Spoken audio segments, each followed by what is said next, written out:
Hey there, I'm Jackie Ferris. It's a restoration on a miniature and a grand scale.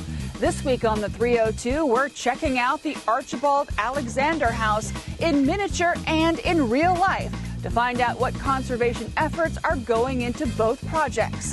Get ready, the 302 is designing your way.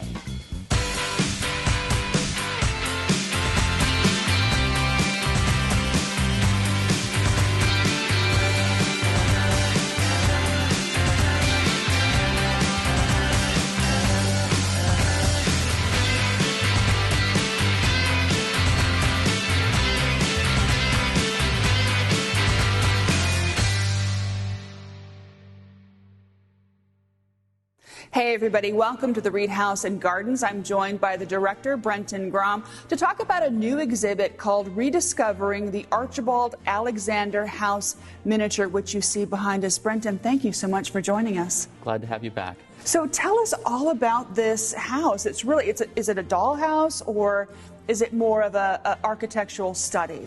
It's the latter. It looks like a dollhouse, but this is really serious business. If you get down and close with all the craftsmanship, it's incredibly detailed. And it's like a Pandora's box. It's, in some ways, it's a model of a historic house that exists just across the green from us here. But it has so many layers of history, just like a lot of this town of Newcastle. It was inspired in part by the Reed House and the current owners of the Reed House in the 20th century. Everything from the way that they furnished the rooms and styled them, not necessarily the way they would have been when the house was built in the early 1800s, but according to their, antique sensibilities in the 20th century, but even, the way they transformed some of the rooms. There's one of the rooms that has a hand-painted wallpaper in it that we can talk more about, that shows scenes from Newcastle history, and the makers of this house, although it didn't exist in the real Archibald Alexander house, they wanted to have that captured in their little miniature dining room. Absolutely. Now tell me, when was this house built and who built it? It was built right around 1800, pretty much at the same time as the Reed House, by a guy named Archibald Alexander.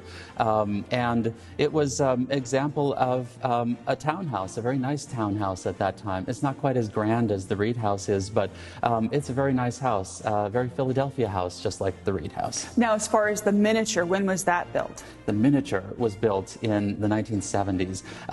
The couple who lived in it at that time, Lit and Betty Patterson, made a visit to the Art Institute in Chicago, where there's a famous collection of miniature rooms that are all just kind of imagined past. And they were so inspired that they came home and they themselves crafted and styled this miniature of their own house. It's amazing, the detail. I mean, there must have been a lot of research that went into it. I mean, because you can look at the exterior of a home and think, oh, that's great. I can recreate some of the, the moldings and the roof and everything. But the interior really must have taken a lot of work. That's right. It was partly based on historic documents, but it was also partly them imagining what the house could have looked like 200 years earlier. And some of it was also then reflecting what it looked like and how they had it furnished themselves at the time with antiques. So it's a mix of, it's not just one time, it's sort of this whole sweep of time that's captured in this one house. So talk to me a little bit about why the Reed House and Gardens decided to put the miniature on display now. Yeah, well, it had been in our collections at the Delaware Historical Society for a generation, and for a generation before that, the Pattersons had it in their dining room on display, and they gave it to us. But it's not only fascinating, we realized the more we started looking into it, just how much it connects with the history of the Reed House in the 20th century at that time. As I mentioned, the owners of the Reed House, Philip and Lydia Laird, were styling this house. They were getting it published in all of the lifestyle and shelter magazines. And the whole town of Newcastle was kind of being reconfigured in ways that took the historic fabric and made it look especially historic, and made it a destination for heritage tourism. So I think that the Pattersons were really responding to that, and they wanted to make their house sort of a part of that larger culture of appreciating history in this really special town. Now, one of the things that's really beautiful about this miniature is the wallpaper. And we have the artist of some of the wallpaper with us here now. Absolutely. Bob Davis is a longtime neighbor of this house. He's also chair of our advisory council at the Reed House. But a while ago, he was the artist who created the wallpaper for the Pattersons. Bob, why don't you go ahead and step in and we'll ask you a little bit about the wallpaper. What was your inspiration? Well, I don't know that I had an inspiration other than the wallpaper that's currently in the Laird dining room here at the Reed House, which depicts scenes around Newcastle. And Betty Lee and Lit Patterson asked me some 45 years ago now if I would sort of recreate for the miniature house scenes of Newcastle. So in the Laird's dining room, the courthouse is featured over the fireplace. In the miniature house, the Reed House is featured over the fireplace. So we have a scene of the Reed House, we have a scene of Market Square in downtown Newcastle. There's one small panel that depicts the main gates of Emmanuel Church. The Reed House over the fireplace also has the spire of Emmanuel Church over in the background.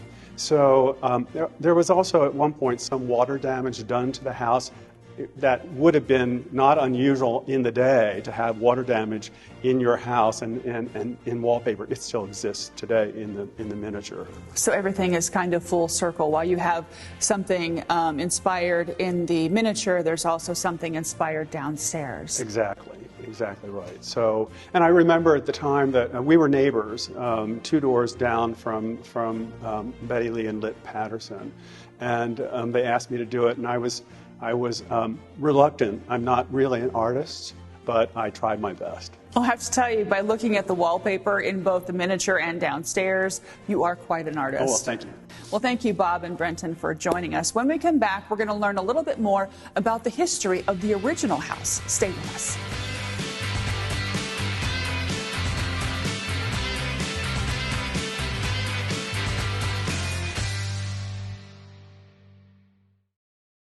My name is Johnny Baker. I'm the education curator here at the Historic Odessa Foundation, and I love historic cooking on the 302. Welcome back. We're talking about the Archibald Alexander miniature house, but there's a lot of history behind the original house itself, which is just across the way here.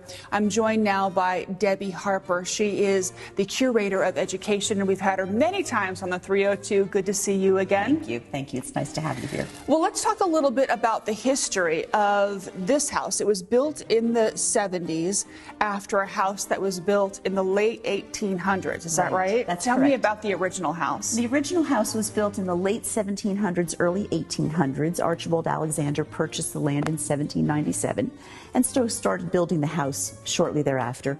Archibald Alexander was a physician. He served in the American Revolution. He was present at the Battle of the Brandywine, which is local, but also the Battle of Trenton. But he was also a politician. He ran for governor in Delaware in 1795. Didn't win, but he came pretty close. He served multiple terms in the state legislature, both in the Senate as a representative between 1791 and 1801. So he was a community activist. He was very involved in the improvement of Newcastle that was occurring at that time. And this was kind of part and parcel of that. Newcastle was an enthusiastic place in the early 1800s. It had struggled after the Revolution, but it was starting to come back a little bit. There was lots of activity, lots of new people coming in. He had political aspirations, and he's building a grand house that reflected his aspirations and the aspirations of the town as a whole. Now, do you know how long he lived in the house? Is this something that was passed through the generations? It was passed through the generations. The house actually is a double house, and he built a double house, 2 halves. This is one half of it. And so after his death in 1822, his children lived in the 2 halves of the houses. He actually had moved away from Newcastle before 1822. He had a farm on the Christina River, so possibly he was living there. But he was actually resident in this house for close to 20 years, if not a little bit longer. It's amazing whenever you say this is half of a double. Yes. It's amazing. It's more a like massive house. It's a huge house. Now, is this miniature indicative of the footprint of the way the house is actually set up? It is. It is very close to the footprint of the original house. I expect there were some artistic licenses that were taken, as happens with these projects, but it is very close. The Pattersons, who were recreating the house in miniature, really were honoring that house. They were inspired by that house. They were inspired by the whole idea of miniature design. And they went into it whole hog. They built this house, they're furnishing this house. They actually were the founders of the First State Mini Club, which is active in Delaware today, an enthusiastic group of miniaturists who actually came to see this house just a few weeks ago en masse. A group came down to take a look at it because the origin of the First State Mini Club was done in this house because Betty Lee and Litt established that club. Do you know why they chose this house in particular? Why they chose to do a miniature of the Archibald Alexander They house? lived in it. It was their house. And so it's very personal. And these great collector's doll houses always are. They're telling something about the attitudes, the perceptions, and the aspirations of the owners. Just as when Archibald Alexander built it, it reflected his aspirations and attitudes. Creating them in miniature does the same for the people who build and furnish houses like this. They are very, very personal. The thing that I think is really cool are the little details. You have a silhouette here, you have a sampler of needlepoint, those kinds of things. You have a lighthouse over the fireplace. There's a lot of attention to detail whenever they're reimagining what this house might have looked like. Exactly. And that's one of the intriguing things is we don't know a lot about why they chose the particular miniature objects they chose. Did they choose to have portraits of George Washington, and there's another one over here, as well as the silhouette, because when Archibald Alexander lived here in the early 1800s, everyone had a portrait of George Washington, and so they thought they were reflecting Archibald Alexander? Or did they have a portrait of George Washington because they themselves were so enamored of history? And so this was such a crucial aspect of American history, is the founding father. Maybe it's a little bit of both. Some of those details we ourselves haven't worked out yet. And so there's lots of opportunity for more research into the house itself and into the collections to tell a fuller story. But what I see is inspiration after inspiration after inspiration, just going around in a circle that manifests in something like this. I know whenever you're so passionate about something like this and you build a model, sometimes there are pieces of the original. Now, I don't know, was there anything like any of the wood come from the original house or anything like that? Not to my knowledge. I doubt it, because they were living in the house, and so I doubt that they were chipping out pieces. Well, I didn't know if there was something in the... Oh, there's some planks in the attic. Let's use it for the... Quite possibly, but I don't know that. Yeah. So what's going to happen to it? It's on display now, but soon it's going to go and have another reimagining and a restoration. Tell me about that. Yes, it's going to be conserved by students at the University of Delaware, which you know has conservation programs. And so the students are going to come in and conserve it, and I have seen this done elsewhere. It is a painstaking process. I have watched these conservators with a microscope that is attached to a computer, because the objects are so tiny that you really can't see clearly what you're doing. And so to clean them or conserve them, they blow them up on a computer screen while they're working on the actual object so they can see what they're doing. It is a slow process. It is a painstaking process. The results will be brilliant. This house is going to look so spectacular and shining and new when it is done. Not new to, just got it at Walmart, but new in the sense of refreshed and alive again. And I think it's going to be a magical experience for people to see. So when it's done being restored, it'll come back here? It will go on exhibition again. Whether it will be right here, I don't know. It perhaps is going to be at the Delaware Historical Society's main campus in Wilmington. That I don't know. But it will certainly go on view again, and you have to come back and see it. Oh, we certainly and do will. a before and after. I wanted to ask you about, right now, there's only a couple of pieces of furniture in the house itself. Do you have more that Oh, so it's going to look the whole place dramatically will be furnished. different. And it not only has furniture furnishings, it has seasonal decor. So there's the opportunity to change it out for the seasons as well, which a lot of the serious dollhouse people will do that with their houses and change the look of it, just as people in their houses today change the look at different seasons or for different events. Well, Debbie, as always, it's been a fascinating chat. And when we come back, we are going to learn a little bit more about the actual house. We're going to take a tour. Debbie, thank you. Thank you so much. We'll be back.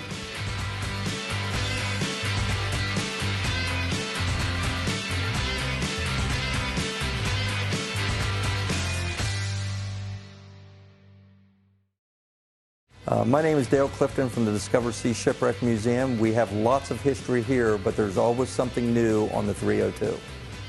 Welcome back. We are now standing in front of the Archibald Alexander House, and we're chatting with the current owner, Chris Keene. Chris, thank you so much for joining us. Thank you for being here. Now, you've seen the miniature house of your house, and can you tell me is there anything in the house that you're like, yes, that's in the house, or no, that's not really, Absolutely. There are the general layout of the miniature is exactly the same as the actual house, and most of the fireplaces, chandeliers, doorways, staircase, it's the same. There are some things that Litt did when he made the miniature that are not in the house, but I think they were he was looking toward the future in terms of things he wanted to do to the house to help restore it and make it its most robust self. Now, how long have you called the Archibald Alexander home your home? 4 years this July, yeah. When we moved in, there were a lot of things that needed to be done, just a little TLC. We haven't really done anything to alter the house. We've sort of undone some things to return it back to its original state, mostly. So what are some of the things that you had to, undo in order to kind of, because you're doing conservation. I mean, you live there, but you're also taking care of the house for future generations. Exactly. I feel like I'm just a caretaker of the house, not necessarily the owner of the house. So a lot of things that have been done are just, as I said, they're cosmetic, taking out closets that were added, taking out, carpeting, sort of just returning the house closer to its original state, opening up doorways that were closed up, and just trying to be true to the original spirit of the architect and the house and the owner. That must take a lot of research. I mean, how have you discovered the things that are on your to-do list? Well, it's been trial and error, but there are some old photos that I've been able to uncover from the late 1800s, turn of the century, the 20th century. Uncovering some things in the course of tearing out closets, etc., finding where drywall had been added and where the original lathe and plaster starts, and then having the drywall torn out and, opening doors up to their original sizes. Just looking for clues, basically. So whenever you were looking at the house to purchase it 4 years ago, did you know that it needed all this work? Did you go into it thinking, I am going to be a steward of history and live in this beautiful, home? Yeah, I sort of had made an offer on another house, and this house was open, and just because I was curious, I went in and I looked around, and I knew it needed a lot of work. It is very quirky in many ways, but I knew immediately that I loved the house, that I would love to be a caretaker of the house, sort of return it to its former splendor as much as I'm able. And so I withdrew the offer on the other house, and I made an offer on this house. It's your destiny, definitely. Now, as far as the conservation of the miniature, you and your partner, what is his name? Michael. Michael, you and Michael have really kind of kick-started the fundraising event. Talk to me a little bit about, what you guys have done and what you would like other people to join in you to do. Yeah, we've made a donation to the renovation of the miniature. Up to a certain amount we'll match, and so we're just hoping that members of the community would be interested enough to give a little bit, and when they give, we'll match, and we hope that eventually the miniature can be restored just like we're trying to restore the original. And hopefully we'll be able to come back and take a look at both when they're all polished up and restored. Would love it. Well, Chris, thank you so much for joining us and allowing us. So we're going to go in and we're going to get some video real quick. So it was such a pleasure talking with you. It's a pleasure talking to you too. Thanks for being here. Thank you. We'll be right back.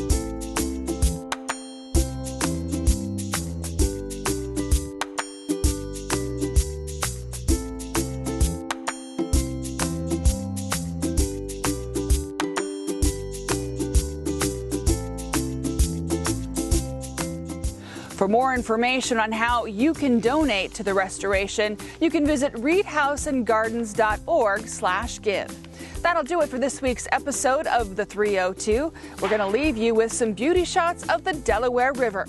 Until next time, I'm Jackie Ferris. Tell them you saw it on The 302.